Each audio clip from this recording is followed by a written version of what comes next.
ഞാൻ അറിഞ്ഞാലും പറഞ്ഞ അത് ധരിക്കില്ല. അവനെ മഹാരാഷ്ട്രയിലെ അൽ കബീർ കേൾക്കുമ്പോൾ അതൊക്കെ ചിലപ്പോ ബേജാറാവും. ഓ, അൽ കബീർകാരൻ മുസ്ലിം എന്നാ മുസ്ലിം അല്ല. ആ കമ്പനീന്റെ ഉടമ സതീഷ് സബർവാൾ എന്ന് പറഞ്ഞിട്ട് RSSന്റെ ഒരു സഹയാത്രികനാണ്. അവിടെ പോയിട്ട് ഈ ഹലാൽ ബോർഡൊന്ന് ഒഴിവാക്കാൻ പറഞ്ഞ് അതിന്റെ മുകളിലെ ഈ കയറ്റുമതി അയക്കണേലൊന്നും ഈ ഹലാൽ വേണ്ട എന്നുള്ളൊരു സാധനം.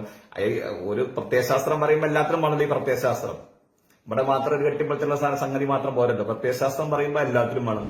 ഈ ഹലാൽ എന്ന സാധനം ഇപ്പോ ആരും നിർബന്ധിച്ചിട്ട് നിങ്ങളാരും നിർബന്ധിക്കുന്ന സംവിധാനങ്ങളൊന്നുമില്ല. ഞാനിപ്പോ ഞങ്ങളൊക്കെ ഹോട്ടൽ നടത്തുന്ന ആൾക്കാരാണ്. ബാക്കിയുള്ള ഒരുപാട് ആൾക്കാർ ഹോട്ടൽ നടത്തും. ഓരോ ഹോട്ടലോടമേയും ഒരു സംഗതി നിങ്ങൾ ഇവിടുന്ന് ഭക്ഷണം കഴിച്ചിട്ട് ഹലാലായ ഭക്ഷണം കഴിച്ചിട്ട് പോയാൽ മതി എന്ന് ആരും പറയില്ല. അങ്ങനത്തെ ഒരു സിസ്റ്റമൊന്നുമില്ല. അടിച്ചേൽപ്പിക്കുന്ന സിസ്റ്റമൊന്നും എവിടെയില്ല.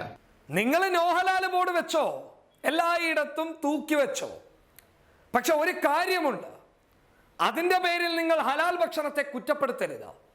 ഹലാൽ ഭക്ഷണം ആരും കഴിക്കാൻ പാടില്ല എന്ന് നിങ്ങൾ പറയരുത്. പ്രത്യേകിച്ച് ഹൈന്ദവ സമൂഹത്തോട് ഹലാൽ ഭക്ഷണം കഴിക്കുന്നത് വലിയ പ്രശ്നമുണ്ടാക്കുമെന്ന് നിങ്ങളിൽപ്പെട്ട ചില ആളുകൾ പറയുന്നത് കേട്ടു. അതിന് മറുപടി ഹലാൽ ഭക്ഷണം കഴിക്കുന്ന നല്ലവരായ ഹൈന്ദവർ തന്നെ നൽകട്ടെ. നല്ലവരായ ഈ രാജ്യത്തെ മതേതരവാദികളായിട്ടുള്ള നന്മ മനസ്സിൽ സൂക്ഷിക്കുന്ന ഹിന്ദുക്കൾ തന്നെ നൽകട്ടെ. ഹലാൽ ഭക്ഷണം വിതരണം ചെയ്യുന്ന ഹൈന്ദവ സുഹൃത്തുക്കൾ തന്നെ നൽകട്ടെ. എന്തായാലും സംഗിണിക്ക് നല്ല മറുപടിയുമായിട്ടാണ് ഒരു ഹൈന്ദവ സഹോദരൻ വന്നിരിക്കുന്നത്. കാരണം അവർ തന്നെ പറയുന്നതാണ് ഇതിന് നല്ലത്. നമുക്കത് കേൾക്കാം. ഇനി വിഷയത്തിലേക്ക് വരാം. ഹലാൽ ഓർ നോ ഹലാൽ, ഇത് രണ്ടാണ് വിഷയം. ഹലാലിന്റെ കാര്യങ്ങൾ എടുക്കുമ്പോൾ വെച്ചാൽ ഞങ്ങളൊക്കെ ഒരു ഹോട്ടൽ ബിസിനസ്സുകാരാണ്. ഞങ്ങളൊക്കെ ഹിന്ദുക്കൾ തന്നെയാണ്, ഹോട്ടൽ ബിസിനസ്സുകാരാണ് നമ്മള്. അപ്പൊ ഹോട്ടലിൽ ഒരു പൊതുവെ എല്ലാ ബോർഡുകളിലും കാണുന്ന ഒരു സാധനമാണ് ഹലാൽ.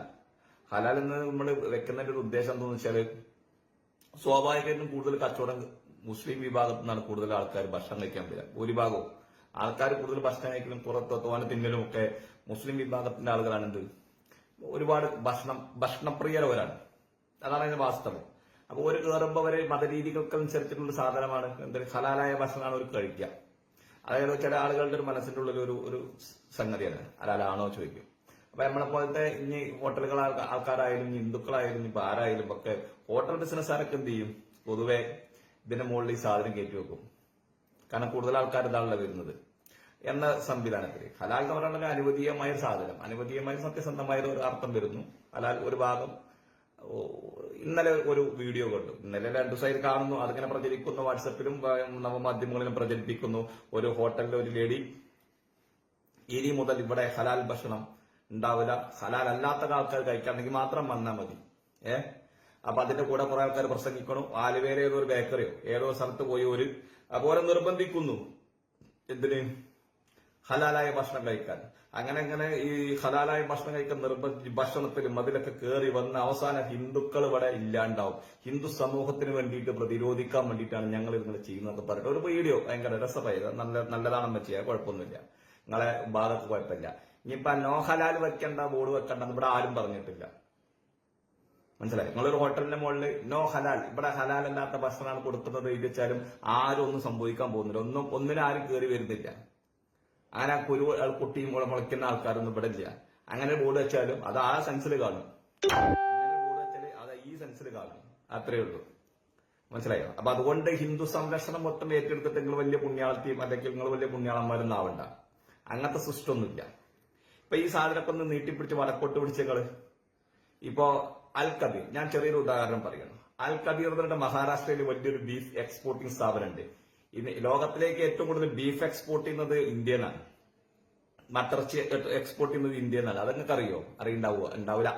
ഞാൻ അറിഞ്ഞാലും പറഞ്ഞ അത് ധരിക്കില്ല. അവനെ മഹാരാഷ്ട്രയിലെ അൽ കബീർ കേൾക്കുമ്പോൾ അതൊക്കെ ചിലപ്പോ ബേജാറാവും. ഓ, അൽ കബീർകാരൻ മുസ്ലിം എന്നാ മുസ്ലിം അല്ല. ആ കമ്പനീന്റെ ഉടമ സതീഷ് സബർവാൾ എന്ന് പറഞ്ഞിട്ട് RSSന്റെ ഒരു സഹയാത്രികനാണ്. അവിടെ പോയിട്ട് ഈ ഹലാൽ ബോർഡൊന്ന് ഒഴിവാക്കാൻ പറഞ്ഞ് അതിന്റെ മുകളിലെ ഈ കയറ്റുമതി അയക്കണേലൊന്നും ഈ ഹലാൽ വേണ്ട എന്നുള്ളൊരു സാധനം. ഒരു പ്രത്യയശാസ്ത്രം പറയുമ്പോൾ എല്ലാത്തിനും വേണല്ലോ ഈ പ്രത്യയശാസ്ത്രം. ഇവിടെ മാത്രം ഒരു കെട്ടിപ്പടുത്തുള്ള സംഗതി മാത്രം പോരല്ലോ. പ്രത്യയശാസ്ത്രം പറയുമ്പോൾ എല്ലാത്തിലും വേണം എന്ത് പ്രത്യയശാസ്ത്രം. അങ്ങനെയാണ് പറയേണ്ടത്. മനസ്സിലായോ? ഇപ്പോ ഈ ഹലാൽ എന്ന സാധനം ഇപ്പോ ആരും നിർബന്ധിച്ചിട്ട് നിങ്ങളെ ആരും നിർബന്ധിക്കുന്ന സംവിധാനങ്ങളൊന്നുണ്ട്. ഞാനിപ്പോ ഞങ്ങളൊക്കെ ഹോട്ടൽ നടത്തുന്ന ആൾക്കാരാണ്. ബാക്കിയുള്ള ഒരുപാട് ആൾക്കാർ ഹോട്ടൽ നടത്തും. ഓരോ ഹോട്ടലോടനെയും ഒരു സംഗതി നിങ്ങൾ ഇവിടുന്ന് ഭക്ഷണം കഴിച്ചിട്ട് ഹലാലായ ഭക്ഷണം കഴിച്ചിട്ട് പോയാൽ മതി എന്ന് ആരും പറയില്ല. അങ്ങനത്തെ ഒരു സിസ്റ്റമൊന്നുമില്ല. അടിച്ചേൽപ്പിക്കുന്ന സിസ്റ്റമൊന്നും എവിടെയില്ല.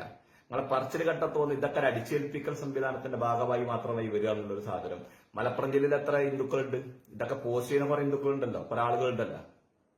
ഇവരൊക്കെ മലപ്പുറം ജില്ലയിൽ കുറെ ആളുകളൊക്കെ മലപ്പുറം ജില്ലയിലാണ് ജീവിക്കുന്നത്.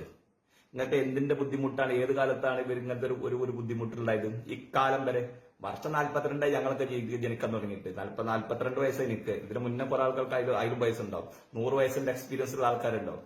ഈ 5 കൊല്ലത്തിനിടയ്ക്ക് 2 കൊല്ലത്തിനിടയ്ക്കാണല്ലോ ഇങ്ങനത്തെ ഒരു സാധനം പൊന്തി വരുന്നത്. ആര് നിർബന്ധിക്കുന്നു ഹലാൽ ഭക്ഷണം കഴിക്കാൻ? അങ്ങനെ സിസ്റ്റം ഉണ്ടോ? വാണെങ്കിൽ കഴിച്ചാൽ മതി. ഇനിയിപ്പോ നോ ഹലാൽ ബോർഡ് വെച്ചാൽ നിങ്ങളോടേക്ക് ആൾക്കാർ തിന്നാൻ വേണമെങ്കിൽ തിന്നാൻ വന്നോട്ടെ, അതിലൊരു കുഴപ്പമില്ല. അതിനെന്താ കുഴപ്പം? അതൊക്കെ ഓരോരുത്തരുടെ വ്യക്തിപരമായ കാര്യങ്ങളാണ്. അത് നിർബന്ധിത ബുദ്ധിയോ അല്ലെങ്കിൽ മറ്റു സമയത്ത് നിങ്ങളാണ് ഇത് തീരുമാനിക്കുന്നത്. ഇത് എന്തോ ഒരു സാധനമാണ്. ഇപ്പൊ വന്ന അധികാരത്തിൽ വന്നു കയറി മാറ്റിറച്ചി ഗോവധ നിരോധനം കൊണ്ടുവന്ന അതിന്റെ ഭാഗമായിട്ടാണ്. എന്താണ് അതിന്റെ ഭാഗം? അപ്പൊ നിങ്ങളുടെ രീതിക്കനുസരിച്ച് കൊണ്ടുപോകും. ഇപ്പൊ ശ്രീ ശരവണ ഭവൻ, ഓം ശ്രീ ശരവണ ഭവൻ, ആര്യ ഭവൻ, ആര്യാസ്, അങ്ങനെ എത്ര വെജിറ്റേറിയൻ ഹോട്ടൽ ഉണ്ട് ഇവിടെ. അതിന്റെ മുന്നിലൊക്കെ വളക്കുണ്ടാവും, തൊഴുകുണ്ടാവും, നമ്മളെ ദേവീന്റെ ദേവന്മാരുടെ ഒക്കെ നിരനിരയ ഫോട്ടോസ് ഉണ്ടാവും, ചന്ദനം ഉണ്ടാവും, ഭസ്മം ഉണ്ടാവും, ഒക്കെ നിരത്തി വെച്ചു വിട്ടുണ്ടാവും. ആ ഭൂരിഭാഗം ആ ആ ഹോട്ടലില് ശ്രീ ശരവണഭവനിലും ആര്യാസിലും ഒക്കെ ഉച്ചയ്ക്ക് അല്ലെങ്കിൽ രാവിലെ വൈകുന്നേരം 80%, അതിന് ഓണർമാരോട് ഞാൻ ചോദിക്കുകയാണ്, 80% ആൾക്കാരാണ് കഴിക്കുന്നത് മുസ്ലിംസ് ആയിരിക്കും. ആ ഭക്ഷണം പച്ചക്കറി കഴിക്കുന്നത് 80% മുസ്ലിം വിഭാഗങ്ങളായിരിക്കും അവിടെ പച്ചക്കറി കഴിക്കുന്നുണ്ടാവുക. ഒരു തർക്കം നിങ്ങൾക്ക് വേണ്ട. ഹോട്ടൽ ബിസിനസ് നടത്തുമ്പോൾ അത് മനസ്സിലാവും നിങ്ങൾക്ക്.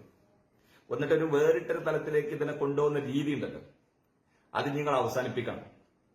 അവസാനിപ്പിച്ചില്ലെങ്കിൽ അതൊക്കെ ഒരു അതെന്താ പറയാ, ആ സ്ത്രീ പറയുമ്പോ ആ കുട്ടി കൈ തൊട്ടുന്നു. എന്തൊക്കെയായിരുന്നു? നിങ്ങളൊരു കാര്യം മനസ്സിലാക്കിക്കോളെ. ഇവിടെ പ്രളയം വന്നു, ഇവിടെ നിപ്പ വന്നു, ഇവിടെ മറ്റു സംവിധാനങ്ങൾ വന്നു. ഈ പ്രളയം വന്നപ്പോ, 2ാം പ്രളയം വന്നപ്പോ എറണാകുളത്തിനെ സഹായിക്കാൻ മലബാർ ഏരിയയിൽ കോടിക്കണക്കിന് കോടിക്കണക്കിന് സാധനങ്ങൾ ഇവിടെ വന്നു. അത് മനസ്സിലാക്കിക്കോളി. 90% അതിൽ മുസ്ലിംസിന്റെ പൈസ ആയിരിക്കും. ഒരു തർക്കം വേണ്ട കാര്യത്തിൽ.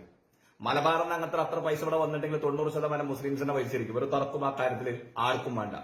ഇപ്പൊ നിങ്ങളൊന്ന് എവിടെയെങ്കിലും തട്ടിമുട്ടിയത് വീണു കടന്നു അല്ലെങ്കിൽ ആക്സിഡന്റ് ആയി, ഇവിടെ വന്നിട്ട് എന്താ പേര് ഭാർഗവിയാണോ? ഭാർഗവി, ഞാൻ ഹംസയാണ്, നിങ്ങളെ കൊണ്ടുപോകാൻ പറ്റൂല എന്ന്, ആശുപത്രി കൊണ്ടുപോകാൻ പറ്റില്ല എന്ന് കേരള സംസ്കാരത്തിന്റെ ഭാഷയിൽ ഒരു മനുഷ്യനും പറയില്ല. അത് മനസ്സിലാക്കിയത് ഒരു മനുഷ്യനും അത് പറയില്ല. അപ്പൊ അതിന്റെ അടിസ്ഥാനത്തിൽ വേണം എന്ത് കാര്യങ്ങൾ മനസ്സിലാക്കാൻ. ഇങ്ങനെ വേർതിരിവുണ്ടാക്കുന്ന രീതി ഉണ്ടല്ലോ, കുട്ടികളെ മനസ്സിലൊക്കെ എപ്പോഴേ വലിയ വേറെ സംവിധാനം തിരികെ കയറ്റുന്ന രീതി അവസാനിപ്പിക്കണം. ഹിന്ദുവിന്റെ സംരക്ഷണങ്ങൾ ആരും ഏൽപ്പിച്ചിട്ടില്ല. സ്വന്തം അവനാന്റെ സംഘടനയുടെ സംരക്ഷണം അതിൽ കുറച്ച് ഹിന്ദുക്കളൊക്കെ ഉണ്ടെങ്കിൽ അത് കൊണ്ടു നടന്നോളി, ഒരു വിരോധമില്ല. മൊത്തത്തിൽ ഹിന്ദുക്കളെ സംരക്ഷണം നേരിട്ടിട്ട് ആരും ഇങ്ങോട്ട് വരണ്ട. ഇതേ സംവിധാനം തന്നെ മുസ്ലിം വിഭാഗത്തിനോട് പറയാനുള്ളൂ. മനസ്സിലായി? മുസ്ലിം വിഭാഗ തീവ്രവാദികൾ ഈ സംവിധാനം പറഞ്ഞാൽ ഇത്ര തന്നെ നമുക്കും പറയാനുള്ളൂ.